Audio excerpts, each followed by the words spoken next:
This is the sound of fenced-in Shanghai residents banging on pots and pans, protesting against the month-long lockdown and difficulties in obtaining provisions. Authorities said more people have been allowed in principle to leave their homes recently, but many still cannot leave their compounds, while those who can have few places to go as shops and other venues are closed. Often one of the 52,000 police mobilized for the lockdown asks them to return home.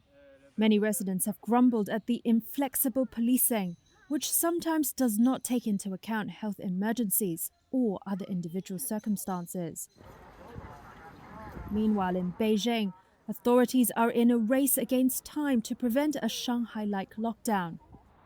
More businesses and residential compounds closed in the Chinese capital on Friday, as authorities ramp up contact tracing to contain a COVID-19 outbreak.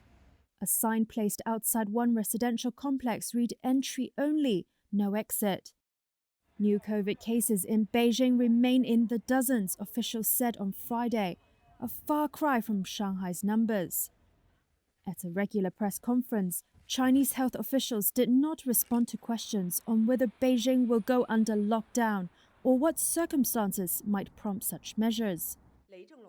Liang Wannian, the head of the National Health Commission's COVID response panel, said fighting COVID is vital to saving lives.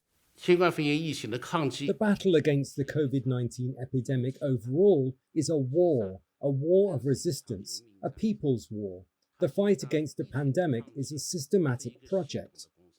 The dynamic zero policy is in synergy with economic development and normal production and life, rather than in conflict with them. In response to COVID and other headwinds, China will step up policy support for the economy, the top decision-making body of the Communist Party said on Friday. Details were scarce, but analysts say markets reacted to a shift in messaging away from the single focus on COVID.